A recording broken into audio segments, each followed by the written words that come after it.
My 9-year-old sister asked why we help people who can't help themselves, then poisoned our neighbor's cat to see what happens. When she made her first friend, Charlie. At 14, I found her suffocating him with a plastic bag on our couch. She told police he just stopped breathing and framed me as an unstable sibling who'd been stalking her. She got 7 years in psychiatric care after they found her journal, documenting how she'd been practicing on animals first. When my younger sister was 9, she looked up from her homework and asked me why we had to help people who couldn't help themselves. I was 16, stressed about SATs and stupid AF. Because that's what good people do, Emma, I muttered, before putting my headphones back on. She sat there for a moment longer before closing her notebook. I should have paid attention to the way she frowned. The signs started small. During family dinners, she'd point out which kids at school cried during gym class. She kept a notebook rating classmates by usefulness. I thought it was just weird kid stuff. Then Mr. Pinelli knocked on our door holding his tabby cat. It looked disgusting. Patchy fur, red eyes, blue tongue. That's when he said it. He had recovered security footage of Emma putting something into its food bowl in the back garden. My head immediately whipped around to Emma, expecting her to deny it. But no, instead, she stood there with a smirk on her face. I turned back to Mr. Pinelli, who now had tears in his eyes. "I'm so sorry. Emma has a rare form of autism that we're trying to manage," I lied, before handing him $300 and closing the door. "Emma, what the actual F— What?" she blurted. "Don't blame me. It was already old as hell. I just wanted to see what would happen." That's when I knew this wasn't just childhood quirkiness, but our dad was out of the picture, and Mom worked 16 hours a day at the hospital. So naturally, the duty of raising her fell on me. The next morning,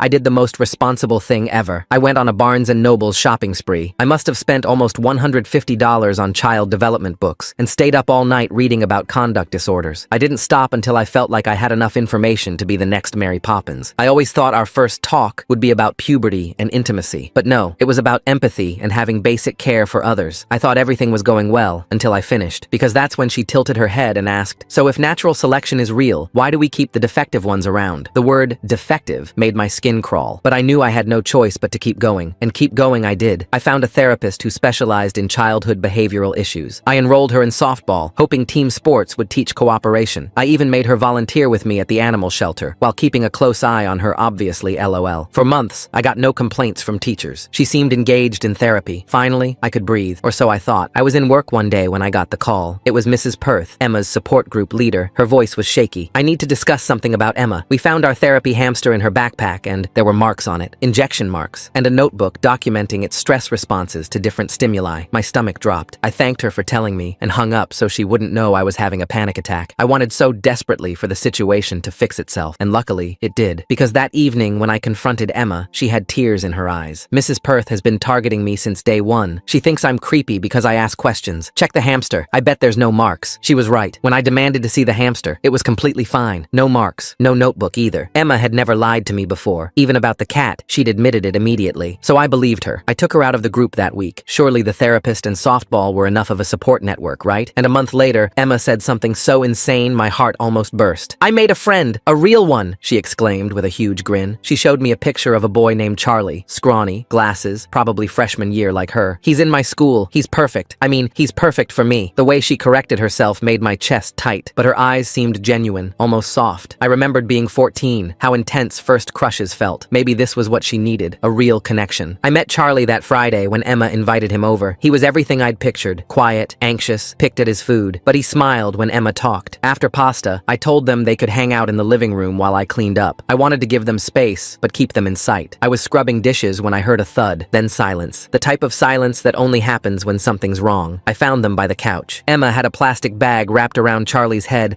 her full weight on his chest. His face was dark red, eyes wide and unfocused, legs barely twitching. I shoved her off, but his body was limp. No breath, no pulse. I tried CPR while screaming at Emma to call 911. She just stood there, calm. "He didn't even try to push me off," she laughed. "I knew he wouldn't. That's why I picked him." My hands shook uncontrollably as I dialed. The dispatcher answered on the second ring. I forced words through my constricted throat while Emma walked to the kitchen sink and washed her hands methodically. She dried them on the dish towel, then returned to stand beside me, tilting her head at Charlie's motionless form. The dispatcher kept asking questions. I gave our address 3 times before she understood through my gasping. Emma reached down and smoothed Charlie's hair, adjusting his glasses so they sat straight on his still face. Her movements were gentle, almost tender. She glanced at me with those calculating eyes. She moved Charlie's arm so it draped more naturally across his chest. Then she positioned his legs straight, parallel to each other. Her efficiency made my skin crawl. When she grabbed a throw pillow from the couch and placed it under his head, I nearly vomited. She was staging him. The sirens grew louder. Emma sat cross-legged beside Charlie, taking his hand in both of hers. She began rocking slightly, practicing different expressions in the reflection of the TV screen. First confusion, then shock, finally settling on devastation. By the time the paramedics burst through our front door, she had tears streaming down her face. 2 paramedics rushed to Charlie while a third guided me away. I couldn't stop the CPR motions, even though my arms screamed in protest. They had to physically pull me back. Emma stayed by Charlie's side, explaining in a trembling voice how we were watching a movie, and he just stopped breathing. Her voice cracked perfectly on the word breathing. I watched her unconsciously mirror Charlie's final expression while she spoke to them. The slight parting of lips, the unfocused eyes. She caught herself and shifted back to practiced grief. The lead paramedic worked on Charlie for several minutes before making the call. Time of death, 7:43 p.m. Police arrived as they were covering Charlie's body. 2 officers, one older with gray temples, one younger who kept touching his holster nervously. They separated us immediately. Emma in the living room with the younger officer, me in the kitchen with the veteran. The older officer asked me to start from the beginning. I explained Emma inviting Charlie over, making dinner, letting them hang out. My voice stayed remarkably steady until I described finding them. Then the words tumbled out in a rush. The bag, her weight on him, what she said about picking him. He wrote everything down, but his expression remained neutral. Through the doorway, I could see Emma gesturing animatedly to the younger officer, wiping tears, pointing at the couch where they'd been sitting. She pulled out her phone, showing him something. Pictures from earlier, I realized. Evidence of a normal, happy evening. The officer asked if our parents were home. I explained about Mom's shift at the hospital. He requested her number. While he stepped away to call, I strained to hear Emma's conversation. She was describing how Charlie had been tired lately, how he'd mentioned feeling dizzy earlier, lies wrapped in enough truth to sound believable. My phone buzzed. Emma had already started texting our extended family. Something terrible happened. Charlie stopped breathing. I'm so scared. The messages kept coming. To our aunts, our grandmother, Mom's best friend, each one painting her as the traumatized victim before anyone could hear my version. The officer returned, informing me that Mom was on her way. He said they'd need to wait for her before formally questioning Emma since she was a minor, but I was 18, so we could continue. He asked about Emma's mental health history. I hesitated, mentioning the therapy, the support group incident, the cat. It would help my case, but it would also make me look like I'd been negligent, letting her be alone with Charlie despite knowing her issues. Before I could decide, Mom burst through the door still in her scrubs. She took one look at the covered form on our living room floor, and her legs buckled. Emma flew into her arms, sobbing about how scared she was, how Charlie just stopped breathing, how I went crazy trying to save him, but it was too late. Mom held her, looking at me over Emma's shoulder. Her eyes held a question I couldn't answer. Not with Emma right there, not with the police watching. Emma turned her face into Mom's shoulder, but I caught the slight upturn of her lips. Behind Mom's back, her fingers moved. Natural. Selection. She mouthed the words silently. The younger officer suggested Mom take Emma to the hospital to be checked for shock. As they gathered their things, Emma clung to Mom, whimpering about seeing Charlie's face, how pale he looked, how she tried to help but didn't know what to do. Mom stroked her hair, murmuring comfort, already deep in protective mother mode. They left me there with the older officer and the crime scene team that had arrived. I gave my statement 2 more times. Each retelling felt more surreal. The officer asked about security cameras. I remembered my laptop in the living room, the one I used for remote work. It had motion detection software running. I moved toward it, but the officer stopped me. Evidence, he said. They'd need to process it properly. Emma must have noticed it too, because she'd already started her preemptive strike. As the crime scene photographer worked, I heard her voice from outside, telling arriving family members about my obsession with monitoring her, how I had cameras recording her every move. Charlie's parents arrived in a rush of demands and tears. His mother collapsed when she saw the covered form. His father kept asking what happened, how this was possible, why nobody called them sooner. I tried to approach, but the officer held me back. This was an active scene, he reminded me. In the chaos, our grandmother arrived for her weekly Friday dinner, unaware of the situation. She saw the police cars and paramedics and immediately clutched her chest. Someone called for her heart medication. Her pills were in her purse, but her purse was in her car, and her car was blocked by the ambulance. The simple task became a complex production. While everyone scrambled to help our grandmother, Emma took charge of Charlie's parents. I watched her approach them with hesitant steps, wringing her hands. She spoke softly, telling them how Charlie was her first real friend, how kind he'd been to her, how she couldn't understand what happened. His mother, desperate for any connection to her son's last moments, pulled Emma into a fierce hug. The cat started yowling from somewhere. In the chaos, nobody had fed it. It was Mr. Pinelli's replacement cat, the one he'd gotten after Emma poisoned the first one. He'd asked us to feed it while he was away for the weekend. Another responsibility in a night full of them. The officer said I couldn't leave the scene yet. Emma volunteered to handle it. She extracted herself from Charlie's mother's embrace with gentle touches and promises to share photos of Charlie from earlier. As she walked past me toward the back door, she paused. Her expression was perfectly crafted concern, but her eyes held that familiar coldness. She returned minutes later later, shaking her head sadly. The cat had somehow gotten out, she reported. Must have been all the people coming and going. She'd put food out and hoped it would come back. Another lie, probably. Another small cruelty in a night full of them. Mom's friend Catherine arrived to pick up her daughter who was supposed to sleep over. She took in the scene, police, paramedics, our grandmother being tended to, Charlie's parents sobbing, and immediately focused on me. I must have looked as destroyed as I felt because she pulled me aside, rubbing my back. She mentioned how strong I'd been since Dad left, how much I'd taken on with Emma, but everyone had breaking points, she said gently. The comparison to my breakdown after Dad's abandonment stung. That's how I looked to her, not like someone whose sister had just murdered a boy, but like someone having another mental health crisis. My laptop sat on the coffee table, its camera facing the couch where everything had happened. The motion detection software would have caught it all. Emma's attack, Charlie's struggle, her confession. But when I mentioned it to the officer, Emma piped up immediately. She'd noticed me recording her and Charlie earlier, she said, watching them through the camera while I was in the kitchen. It made her uncomfortable, but she didn't want to embarrass me in front of her friend. The implication was clear. I wasn't preserving evidence. I was a creepy older sibling who'd been spying on my sister's innocent date. The younger officer made a note. When I protested, tried to explain about the security software, I sounded defensive. Guilty. The crime scene team bagged my laptop. They'd analyze it, the officer assured me. But Emma had already poisoned the well. Whatever they found would be viewed through her lens. Obsessive sibling monitoring sister's every move, possibly even recording minors without consent. My phone kept buzzing. Emma's initial texts had done their work. Family members asking if she was okay, if she needed anything. How horrible this must be for her. A few asked about me, but only in the context of whether I was supporting Emma through this trauma. She'd established the narrative before I could say a word. I tried to text Mrs. Perth about the hamster incident. Maybe if she knew what happened, she'd come forward about what she'd really seen. But my frantic messages probably looked exactly like what Emma was claiming. Harassment, instability, desperate attempts to shift blame. I deleted them before hitting send, but the damage was done in my mind. The house filled with more people. Charlie's extended family, our aunts and uncles, Mom's co-workers who'd heard the news. Each arrival gave Emma another audience for her performance. She cycled through grief, shock, and fear with practiced precision. Sometimes she'd catch my eye mid-sob, and I'd see that flicker of satisfaction. Child Protective Services arrived around 10 p.m. They needed to assess the situation, ensure Emma was safe. The irony almost made me laugh. They asked for her medical history, her therapy records, any relevant documentation. Mom was too sedated from shock to provide coherent answers. The information would have to wait until morning. I sat in our kitchen as they processed our living room. Through the window, I could see neighbors gathering outside, whispering among themselves. Tomorrow, it would be on the neighborhood Facebook page, the Nextdoor app. Every local gossip chain would have their version of events, and none of them would include the truth. Emma found moments to twist the knife. When she brought Charlie's mother water, she made sure to mention how Charlie had been teaching her to play Minecraft, how they'd been planning to start a server together. She showed his parents their Discord conversations on her phone, innocent messages about homework and games, carefully curated to show a sweet friendship. What she didn't show were the messages I knew must exist, the ones where she'd been testing him, pushing boundaries, seeing how much control she had, but I had no proof. Just the certainty that Emma never did anything without calculation. The medical examiner arrived to take Charlie's body. As they wheeled him out, Emma broke down again. This time she collapsed completely, hyperventilating about seeing him leave, how final it was. The paramedics checked her vitals, suggested she go to the hospital for evaluation. Mom agreed immediately. Before they left, Emma hugged our grandmother, whispering something that made the older woman pat her head sympathetically. She hugged each of our aunts, Charlie's parents, even the officers, building her network of support and sympathy with each embrace. When she reached me, she hesitated. The room watched, waiting to see if the traumatized girl would embrace her older sibling. She stepped forward slowly, uncertainly. When she wrapped her arms around me, she felt small, fragile. To everyone watching, it looked like a scared child seeking comfort. Only I felt her fingers dig into my back. Only I heard her whisper. She pulled back with tears in her eyes, touching my face gently before returning to Mom's side. The perfect victim, the grieving friend, the scared little girl who'd just lost someone special. She'd won this round before I'd even understood we were playing. As they prepared to leave for the hospital, the older officer informed me I'd need to come to the station tomorrow to give a formal statement. They'd have more questions. The laptop would be analyzed. The scene would be processed. Everything would be done properly, he assured me. But I knew it wouldn't matter. Emma had already written the story. Unstable older sibling, recently traumatized by father's abandonment, possibly having another breakdown, obsessive monitoring of innocent younger sister, paranoid accusations during a tragic accident. She'd given them a narrative that was easier to believe than the truth. The house emptied slowly. Charlie's parents were the last to leave, his mother clutching the photo Emma had given her, a selfie of Emma and Charlie from earlier that evening, both smiling at the camera, happy, normal, the last image of their son alive, courtesy of his killer. I stood in our empty living room, staring at the spot where Charlie had died. The carpet showed no signs of violence. evidence. No evidence of the horror that had happened there. Just like with the cat, just like with the hamster. Emma knew how to hide her tracks, how to make truth look like lies, and lies look like truth. My phone buzzed one last time. A text from Emma. "Thank you for trying to save him. I know you did everything you could. I love you." Attached was a photo, her at the hospital, looking small and broken in the emergency room bed, Mom holding her hand. The perfect ending to her first act. But I knew there would be more. This was just the beginning of Emma's performance, and I was the only one who could see the strings. The question was whether anyone would believe me, or if Emma had already won. Tomorrow would bring formal statements, investigations, questions. But tonight, Emma controlled the narrative, and I stood alone in a house that still smelled faintly of pasta and death, knowing that my sister had murdered a boy and framed me for negligence in one elegant move. The cat never came back. I found its body under the back porch 3 days later, but by then, nobody cared about one more small tragedy in a week full of them. Emma had bigger game now, and I was running out of time to stop her. Emma's grief counseling sessions started the following week with Ms. Rodriguez, who'd been my English teacher sophomore year. She'd transitioned to social work after getting her master's degree, and Emma specifically requested her. I realized why during the third session when Ms. Rodriguez pulled me aside afterward. She held a folder containing photocopies of essays I'd written for her class years ago. If you guys haven't already, please like the video. One about family stress after Dad left, another about feeling responsible for Emma's development, a third describing my fears about failing as a substitute parent. Emma had found them in our shared Google Drive and printed them out, highlighting passages about my control issues and obsessive need to monitor Emma's every move. The detective assigned to Charlie's case called me in for another interview. Detective Chen sat across from me in the small interrogation room, sliding printed screenshots across the table, text messages I'd sent to my best friend when I was 17, venting about teenage frustrations. One particular message stood out in yellow highlighter. "I could strangle her sometimes. She drives me absolutely insane." Emma had provided these, along with a detailed timeline of my escalating aggression toward her. The detective asked me to explain the context. I tried, but every explanation sounded like an excuse. Every clarification made me seem more unstable. Our grandmother started visiting Emma daily at the house while I was banned from being there during Emma's recovery period. After 2 weeks of these visits, Grandma's story began changing. She'd mentioned details that didn't match reality, like insisting I'd been at work the day of Charlie's death when I'd actually been home. Emma would gently correct her, patting her hand sympathetically while shooting me meaningful looks. The Ring doorbell footage from the Johnsons' house 3 doors down became crucial evidence. It showed me arriving home at 5:47 p.m. and Emma arriving with Charlie at 6:15 p.m. The gap proved I'd been home alone before they arrived, which Emma's lawyer used to suggest I'd had time to plan something. The footage showed nothing of what happened inside, but the timeline became another piece of Emma's narrative. I continued gathering evidence on my own,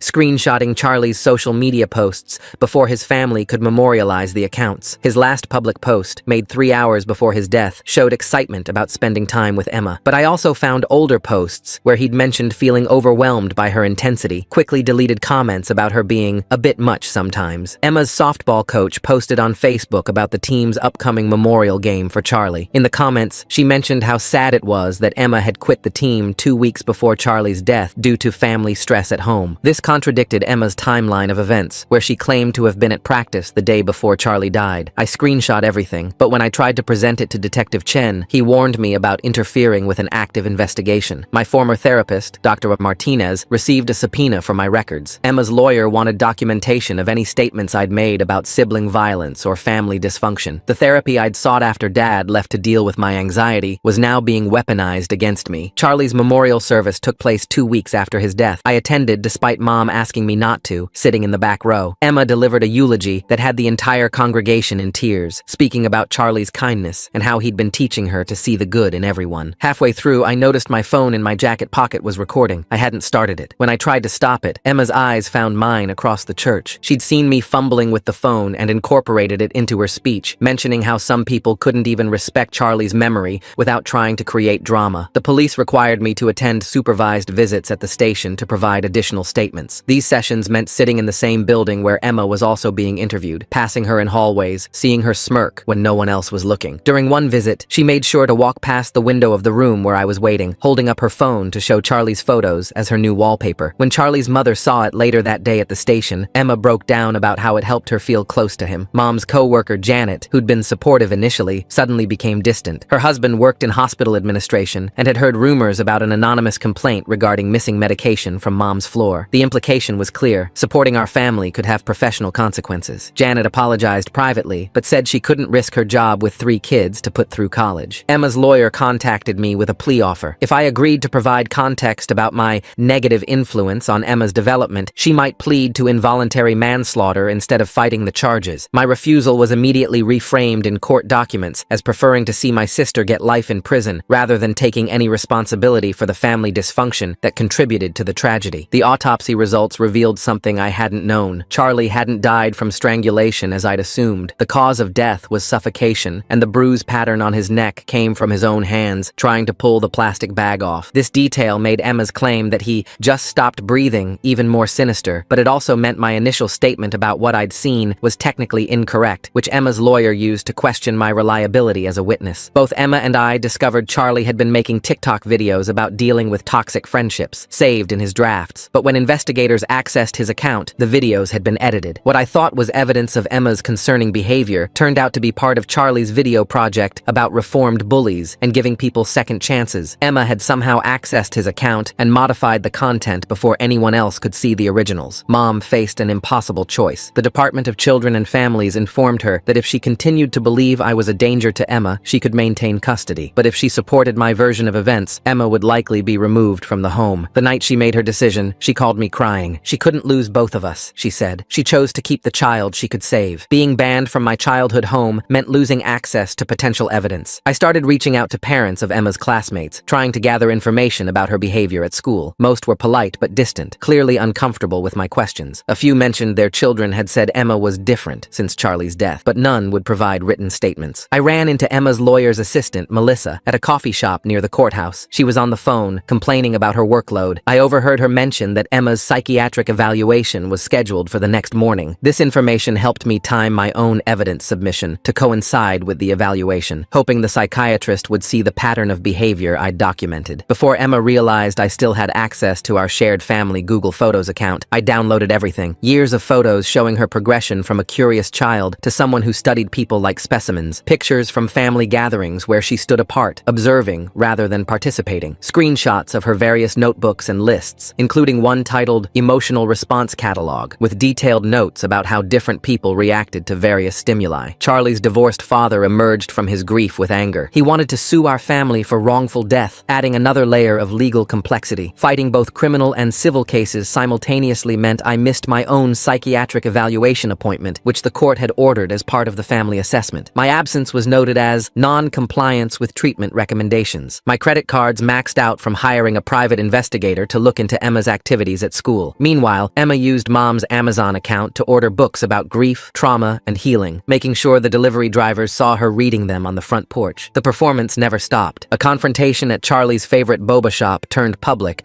when I encountered Emma there with classmates, playing the role of the grieving friend trying to feel close to Charlie's memory. My presence caused a scene that traumatized the teenage employees. The incident made it onto social media, framing me as the unstable sibling harassing a grieving child. I lost my job at the bookstore after customers complained about feeling unsafe around me. The owner apologized but said he couldn't ignore multiple complaints. The person hired to replace me was the mother of one of Emma's friends, someone who'd been vocally supportive of Emma on social media. Living in my car while Emma redecorated my old room as a grief sanctuary felt like a cruel joke. She posted photos of the transformation online, explaining how she needed to create a space to process her trauma. The room where I'd spent years trying to raise her right became a monument to her manipulation. Mom begged me to stop investigating, to let Charlie rest in peace and get help for what she called my delusions. The word hit hard because I could see how it looked from the outside. Every piece of evidence I gathered could be interpreted differently. Every action I took to expose Emma made me look more unstable. My investigation had unintended consequences. When I shared evidence with Charlie's best friend Marcus, hoping he'd corroborate Emma's concerning behavior,